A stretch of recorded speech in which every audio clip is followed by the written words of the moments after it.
am Simyalang, physics teacher from JPS Academy. Students, as we are doing our first chapter, that is light, and the last topic that we have started was the refraction. There we understand about the refraction concept, that what you mean by refraction. Refraction is that phenomena in which the light when goes from one medium to another, when light goes from one medium to another medium, the light bends away from its path. तो light अपने original path से bend कर रही है, either like this way और bend away. Then this bending of light while going from one medium to another medium is known as reflection. इसे हम reflection कहते हैं. So students, we have also discuss the refractive index. हमने refractive index भी समझ लिया कि refractive index क्या होता है. इसको रिकॉल करते हैं. रिफ्रैक्टिव इंडेक्स का मीनिंग है बेटा कि एक ऐसा पैरामीटर, एक नंबर जो कि हमें ये बताए कि इस मीडियम में कितना रिफ्रैक्टिव इंडेक्स, कितना रिफ्रैक्शन होगा. ठीक है. तो आज हम क्या करेंगे, आज के लेक्चर में हमने क्या करना है, आज हम पढ़ेंगे explanation of bending of light while going from one medium to another medium. ठीक है, कि जब लाइट एक मीडियम से दूसरे मीडियम में जाती है, तो इस केस में लाइट का बेंडिंग हम एक्सप्लेन करेंगे. Though we have already discuss in my previous video, कि जिसमें हमने देखा था कि जब light rare to denser move करती है तो लाइट क्या करती है, light bend towards the normal. Light जो है वो नॉर्मल की तरफ बेंड करती, light bend towards the normal. और जब लाइट बेटा डेंसर टू रेयर जाती है तो हमने देखा था light bend away from normal. Denser से रेयर जाएगी तो light bend away from normal, normal से दूर जाएगी, बेंड अवे फ्रॉम नॉर्मल. ये हमने प्रीवियस वीडियो में देख लिया है. ठीक है, लेकिन आज हम क्या करेंगे, आज हम ये देखेंगे कि इसको प्रूव कैसे किया जाए. How we can prove it? How we can prove that कि light bend away and light bend towards? इसको हम मैथमेटिकली प्रूव करेंगे. तो इसको प्रूव करने के लिए let us consider cases wise हम यहाँ डिस्कस करेंगे. केस 1 बेटा हमने लिया, case 1 when the light goes from rarer to denser. Case 1 में मैं कंसीडर कर रही हूं कि हम जा रहे हैं रेयर से डेंसर. तो rare to denser, let us consider जो हमारा फर्स्ट मीडियम जो कि रेयर मीडियम है उसका रिफ्रैक्टिव इंडेक्स मैंने डिनोट कर दिया बेटा n1 से, और जो मेरा डेंसर मीडियम है उसको मैंने डिनोट कर दिया रिफ्रैक्टिव इंडेक्स n2 से. ठीक है, as we have already discuss, जो रेयर मीडियम होता है और जो डेंसर मीडियम होता है उसको किस तरीके से डिफाइन किया जाता है कि जिस मीडियम में लाइट की स्पीड कम होती है, ठीक है, तो उस मीडियम को हम कहेंगे कि वो हमारा डेंसर मीडियम है. या हम ऐसे भी कह सकते हैं रिफ्रैक्टिव इंडेक्स की टर्म्स में, जिस मीडियम का रिफ्रैक्टिव इंडेक्स ज़्यादा होता है वो हमारा डेंसर मीडियम होता है, जिसका रिफ्रैक्टिव इंडेक्स कम होता है वो हमारा rare medium.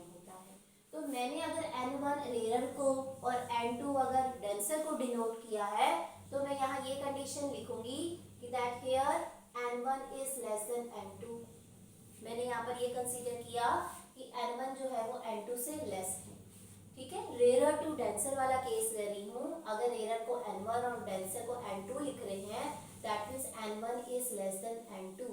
Refractive index rare medium का कम होता है, डेंसर का ज्यादा होता है, तो इसलिए मैंने n2 is greater then n1 लिखा है.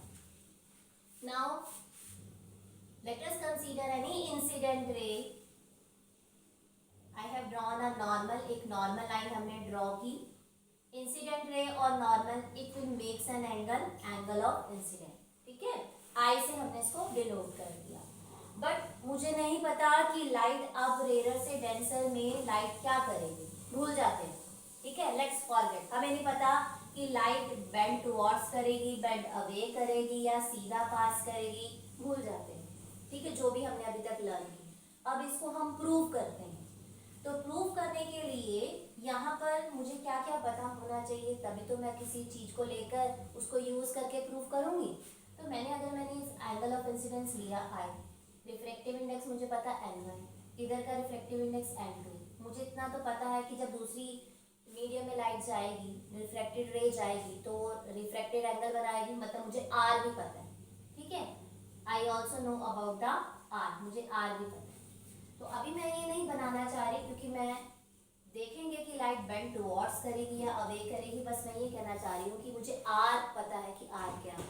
ठीक है, so in this case if I apply the Snell's law, ठीक है, अगर हम बेटा स्नेल्स लॉ अप्लाई करते हैं, स्नेल्स लॉ के अकॉर्डिंग साइन आई अपॉन में साइन आर इक्वल टू, ठीक है, साइन आई अपॉन में साइन आर इक्वल टू, क्या बताया था मैंने आपको कि इसके सामने दूसरे मीडियम का रिफ्रैक्टिव इंडेक्स लिखो। यहाँ आई है तो इधर का रिफ्रैक्टिव इंडेक्स लिखना है N2, और R वाले के सामने, क्योंकि R इधर बनेगा तो इसके सामने ये वाले मीडियम का रिफ्रैक्टिव इंडेक्स लिखेंगे N1। अब यहाँ से बेटा देखो, यहाँ आ गया N2 अपॉन में N1, और यहाँ N2 is greater then N1, N2 N1 से ज्यादा है। That means N2 bye N1, N1 को इसके नीचे ले आओ तो आपके पास ये रेशो ग्रेटर देन 1 आएगी। N1 को इसके नीचे ले आओ तो यहाँ 1 लिखोगे, 1 इज लेस देन दिस, मैंने उसको उल्टा कर दिया, रिवर्स में लिख दिया, N2 bye N1 is greater than 1। N2 हमारा मोर है, न्यूमरेटर बड़ा है, डिनोमिनेटर छोटा है, तो इसका मतलब ये वाली रेशो जो है वो 1 से बड़ी आएगी। This ratio is greater than 1, that means sine I by sine R is greater than 1। So you can write sin I is greater than sin R.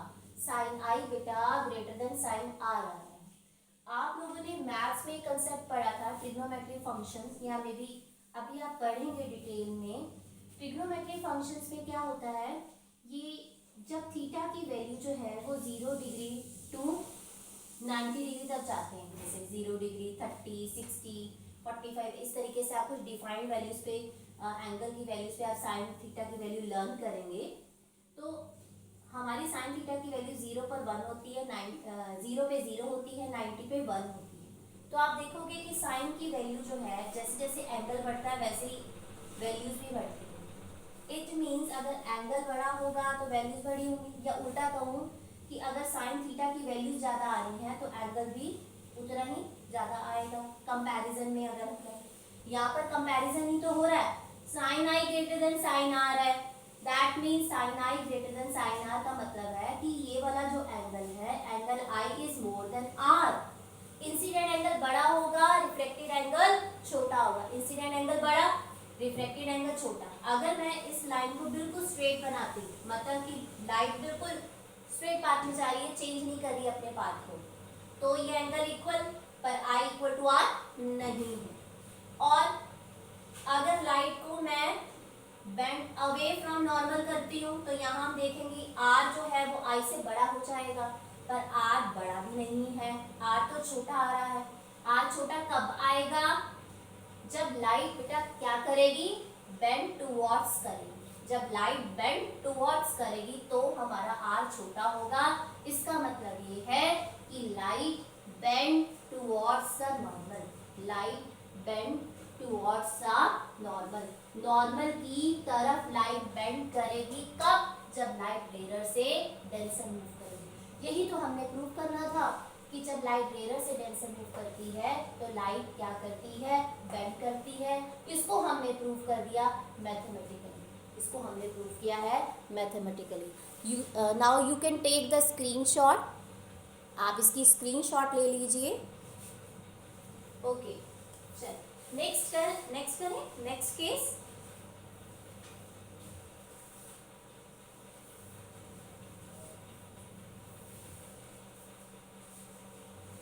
So students second case करते हैं हम। Now the next case number 2, when the light goes from, अब उल्टा कर देते हैं, rare to denser किया, अब हम करते हैं डेंसर टू रेरर। ठीक है बेटा, डेंसर टू रेरर। अब उल्टा करें तो अब यहाँ पर ऊपर वाला मीडियम ले लेते हैं डेंसर और नीचे वाला मीडियम ले लेते हैं रेरर। ओके, डेंसर मीडियम का रिफ्रैक्टिव इंडेक्स n1 से डिनोट कर देते हैं और रेरर मीडियम का रिफ्रैक्टिव इंडेक्स n2 से डिनोट कर देते हैं। आप इसको ऐसे भी लिख सकते हो, चाहे आप इसको n2 मान के चलो और इसको n1 मान के चलो, मतलब आप इसको फिक्स कर दो कि मुझे डेंसर को n2 से ही डिनोट करना है या रेरर को मुझे n1 से डिनोट करना है। ये बेटा आप लोगों की चॉइस है, अलग अलग बुक्स में अलग अलग पैटर्न है। आप सिर्फ चीज़ों को समझे, कंसेप्ट को समझे, ये ना समझे कि बुक में ये लिखा हुआ है और हम ये ऐसे कर रहे हैं तो ये गलत हो गया। नो, आपने ये आपकी चॉइस है कि आप इसको किससे डिनोट कर रहे हो। सिर्फ आप केस को अंडरस्टैंड करें कि यहाँ पर हमारा केस है कि हम डेंसर से रेरर में जा रहे हैं। मेरी मर्जी है, मेरे डेंसर को मैं n1 लिखूं या n2 लिखूं।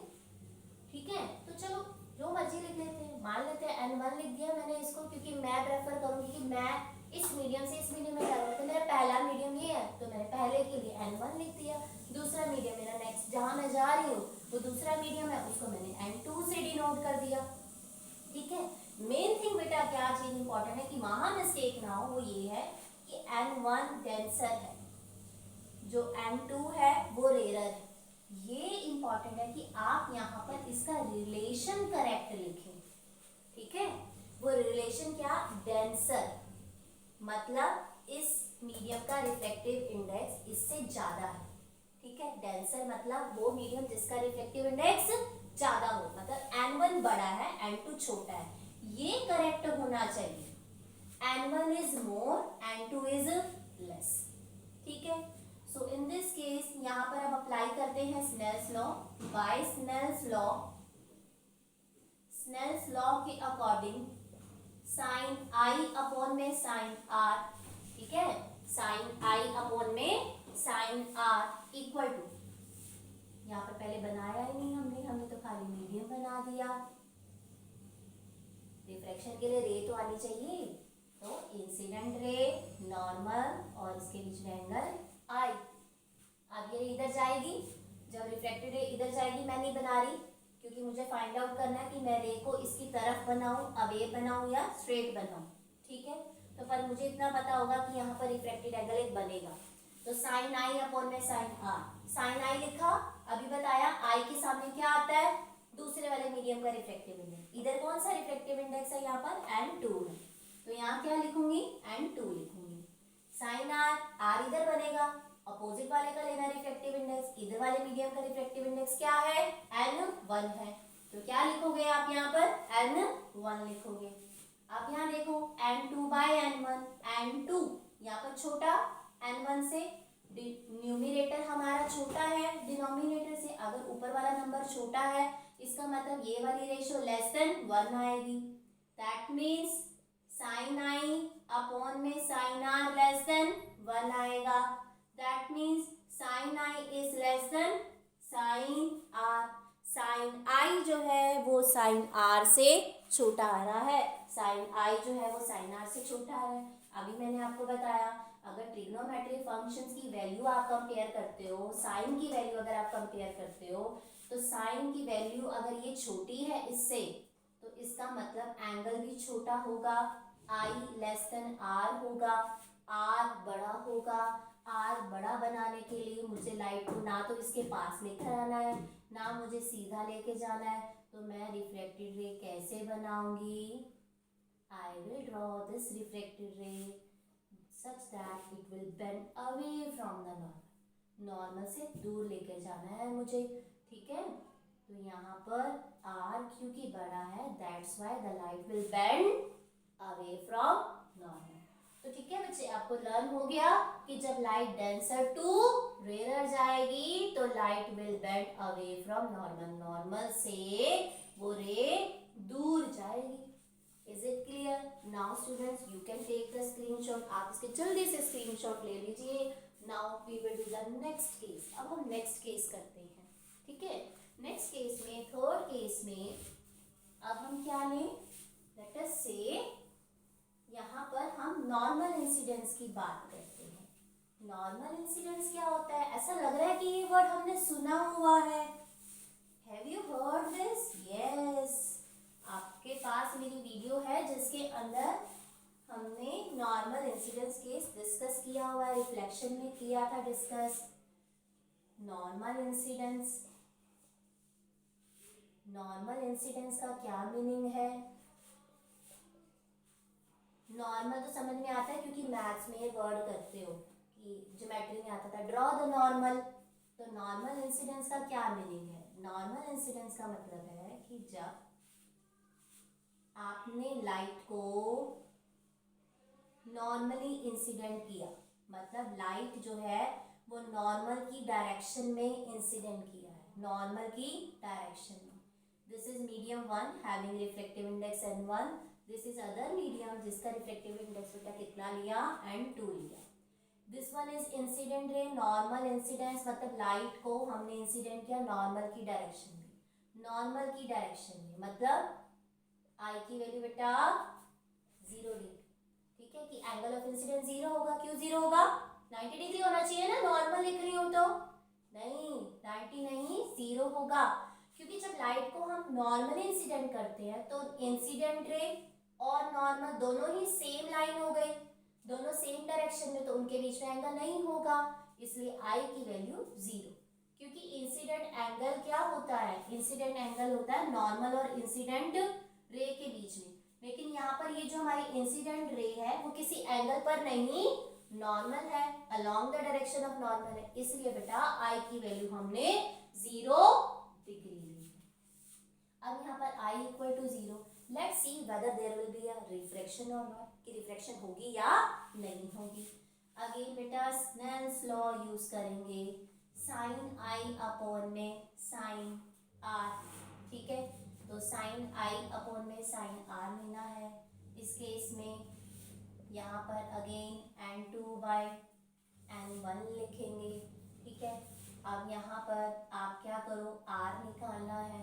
r निकालने के लिए sine r it will be equal to, चलो अब इसको क्रॉस मल्टीप्लाई कर देते हैं, तो यहाँ आ गया n2 sign r n1 sign i।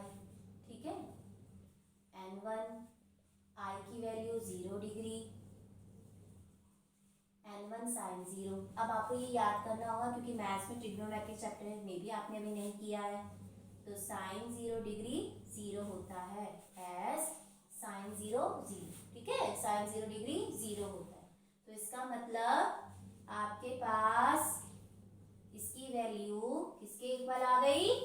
0 के इक्वल आ गई। ये बेटा 0 के इक्वल आ गया। अगर ये वाली वैल्यू 0 के इक्वल है तो इसका मतलब या तो n2 0 है या साइन r 0 है, बट n2 0 नहीं हो सकता, ये विजिबल है ना आप लोगों को?